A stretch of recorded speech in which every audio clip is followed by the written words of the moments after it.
This one is for the flame daughters who were hunted not by the system, but by other women. Let's expose the parasite code running through jealousy, sabotage, spiritual rivalry, and feminine betrayal, because not all sisterhood is holy. How spiteful women are used to fracture soul-missioned flames. You expected the system to come for you. You expected the men, the priests, the critics, the algorithms. But what you didn't expect was the sharpest knife to come from another woman's hand. A friend, a peer, a sister, another goddess in the same space who turned the moment your flame got too bright. Why it happens? Because you're carrying something they don't understand. You walk into a room and they feel it. Before you speak, before you post, before you rise, you carry memory they've forgotten, fire they suppressed, power they tried to copy but couldn't hold.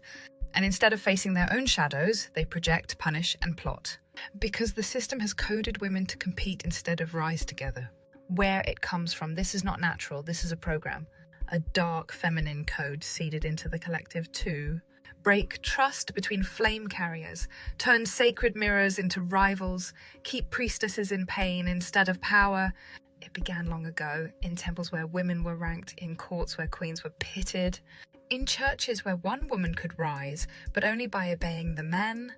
And now the parasites don't even have to touch you. They just whisper into another woman's insecurity and let her do the work for them. How to spot it? You'll know you're in the presence of one when she subtly belittles you but calls it feedback. She mimics your work, then accuses you of stealing. She disappears when you're in pain, but reappears when you're celebrated. She tries to outshine you using your own frequency. She attacks you spiritually, but wraps it in divine language. And sometimes she's the one closest to you. A friend, a mentor, a sister you thought was safe. But jealousy isn't just ugly, it's a virus. And it's used to fracture flame networks before they unify. What to do when it happens? Do not engage at their level. That's the trap. Do not match the venom, it feeds the parasite. Speak truth clearly, without drama or apology. Let the fire expose them. Protect your field. They often come cloaked as healers, teachers, or high priestesses. And if you must walk away, do it clean. Burn the cord. Bless your flame and leave the door shut. Sometimes the deepest betrayal from another woman is a test.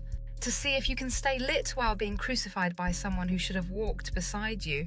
To see if you'll shrink or rise, hide, or keep creating. Because if you're triggering that much shadow in others, you're carrying something rare. And you were never here to be liked. You were here to break the code. Let's speak what's unspeakable. Not every woman is sacred. Not every woman is safe. And not every woman is carrying flame. Some women are carrying something else, a code, a wound, a hunger to dim whatever they cannot contain. You feel it in their presence, the smiles that don't reach their eyes.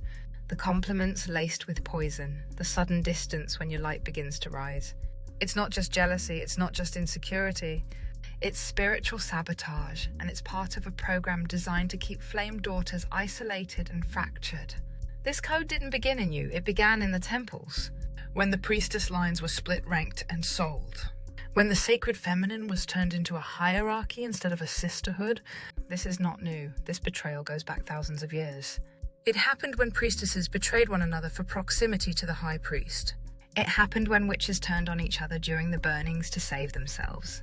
It happened when Mary Magdalene was erased and other women helped erase her.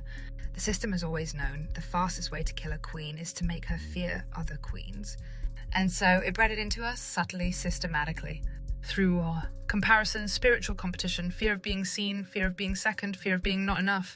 And those who don't do their shadow work become vessels of that code, unknowing agents of the grid. Parasite puppets in yoga pants and crowns, tearing down every woman who walks with power. How you know you're being targeted? If you're a flame daughter, you've felt it. You've been mimicked, undermined, gossiped about, banished from spaces you helped build, judged for your pain, your passion, your power. You've seen women copy your work while accusing you of stealing. You've been silenced with love and light. You've been gaslit with spiritual jargon. You've been exiled by sisterhoods that couldn't contain what you carry. And it was never about you, it was about what you triggered. Your fire showed them what they hadn't faced. Your sovereignty revealed their submission. Your truth ignited everything they tried to bury. And instead of facing their shadows, they made you the problem. This betrayal isn't just personal, it's tactical. Every time one flame daughter is silenced by another, a fracture opens in the grid. The field weakens, the network dissolves. The energy that could have awakened thousands gets blocked by one woman's insecurity. The system knows this. That's why it feeds on sisterhoods with hidden competition, spiritual influencers who gatekeep healing, women who pretend to support but secretly sabotage, because nothing destroys faster than a flame turned inward. You're not crazy. You're not cursed. You're not too much. You are marked, and when your flame activates, others feel it. Some rise with you, some run from you, and some try to break you. But you are not here to make yourself small for someone else's comfort. You are not here to dilute your fire for approval. You are not here to beg women who were never meant to walk beside you. You are here to burn clean, to clear the infection, to break the code, to show others what it means to stay sovereign when the knives come from the same side. To every woman who's been attacked by her own kind, this is your confirmation. It wasn't your fault, it wasn't your weakness, it was your light. And the more powerful you are, the more resistance you'll meet, especially from those who once called you sister. But you don't need their approval. You don't need their table. You carry your own altar.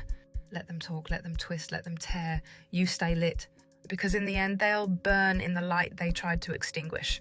And your flame will guide every daughter still lost in the dark. It didn't start with you, the side eyes, the silencing, the spiritual sabotage. It didn't start with your friend group, your business partner, or the women who ghosted you the moment your flame rose. It started a long, long time ago, before this version of the world. Before Rome, before religion. When women turned on women, not because they were evil, but because they were conditioned to protect the system instead of protect the flame. Let's break the illusion. Not all women are divine, not all women are rising, and not all women carry light. Some carry jealousy codes passed down through bloodlines. Some carry programs written by priests and parasites. Some carry bitterness older than memory. And some carry the flame. You know which one you are because the others always try to erase you. The first betrayal wasn't Eve, it was Lilith. They told us Eve fell, but Eve didn't fall. She was set up. The real betrayal, it was Lilith. Not because she left Adam, but because after being cast out for refusing submission, she hunted other women. The myths say she stole babies, but the hidden texts say she sowed fear, envy, and resentment into the wombs of every woman who stayed behind. She became the spiritual mother of every woman who burns with rage at the sight of another woman's sovereignty. Not because she's evil, but because she forgot her flame. And instead of rising, she attacked those who still could. History is full of women who were burnt by other women. Let's name them. Let's honor them. Let's tell the truth. Hypatia of Alexandria, the last true philosopher of the library, a flame daughter, brilliant in math, science, and spirit.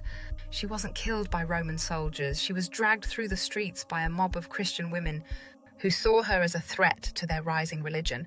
They scraped her flesh with oyster shells. That's what happens when the flame isn't contained by belief. Jezebel, the demonized queen. They made her the villain, but Jezebel was a Phoenician priestess, flame-born, crown-bound. She carried the old gods. She refused to submit to the prophet's masculine order. And in the end, it wasn't the enemy that killed her. It was her own women, her own attendants, who threw her from the tower. Because nothing frightens programmed women more than a queen who won't bow. Magdalene, they made her a whore, but she was the equal, the flame counterpart to Yahushua. She knew the resurrection codes. She carried the womb key. And it was women in the early church who helped bury her legacy. Women who traded her memory for safety in the new system. Women who helped write her out so they could stay in. Cleopatra, she was the last light of the ancient world, a dragon queen, a serpent priestess. And when the men came for her throne, it wasn't only soldiers, it was her sister Arsinoe who turned on her first. It was women in her own temple who betrayed her positions to Rome, because they were promised survivalship and couldn't stand to watch her rise above the flames. Every woman burned in the witch trials. Do you think it was always men who pointed the finger? No. It was wives, sisters, neighbours, priests' daughters. Hundreds of thousands of women were dragged from their homes by other women. Not out of righteousness, but out of jealousy, fear, and shadow, because they saw something they couldn't understand. And the system said, if you can't match her power, accuse her of evil. Every religion that's ever existed has this code. In Christianity, women were taught to be submissive, so those who weren't, other women turned them in. In Islam, women police other women for modesty, for obedience, for silence. It's not the system that enforces it, it's the women within it. Even in New Age goddess circles, you see it. Passive-aggressive energy, copycatting, spiritual theft, false light, queen killers wearing rose quartz. Because the parasite realized something. You don't have to burn witches with fire. You can burn them with feminine envy. This isn't just psychological, it's spiritual. Some women are code carriers for the inversion. They've given themselves over to the parasite, and now they feed by sabotaging the ones who still have soul fire. They mimic your mission, then accuse you of copying them, drain your light by being near you, send psychic attacks through jealousy, watch your every move and call it support. They're not rising, they're pretending.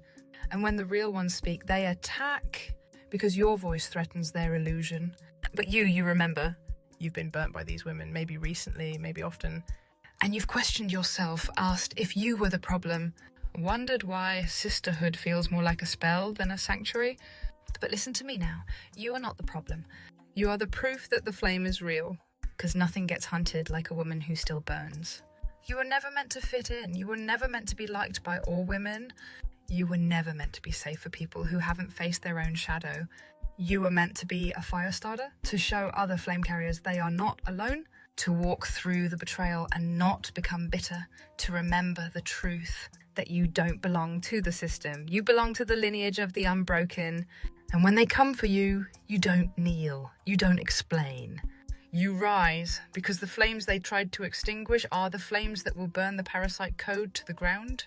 So if you've ever been betrayed by another woman, not just once, but patterned soul deep, like a curse repeating, this was for you. If you've been copied, ghosted, mocked, maligned, called too much, called too witchy, called too loud, you're not the problem. You're the proof that the flame still exists, that memory still lives, that the parasite hasn't won. Because the truth is, not every woman will love you, not every sister will protect you. Some were sent to silence you, others were trained to fear you, but your flame is older than their jealousy. It remembers when women were dragons, when priestesses sat on thrones, when wombs held codes instead of shame, and it will remember again. Because you are not here to fit in, you are not here to dim, you are here to carry the unkillable fire, to guard it, to awaken it, to be it. So let them come, let them whisper, let them twist, let them burn. And when the smoke clears, you'll still be standing, crowned in flame, carved in memory, untouched, unfolding, unfucking stoppable. Stay lit, stay sovereign, stay watching.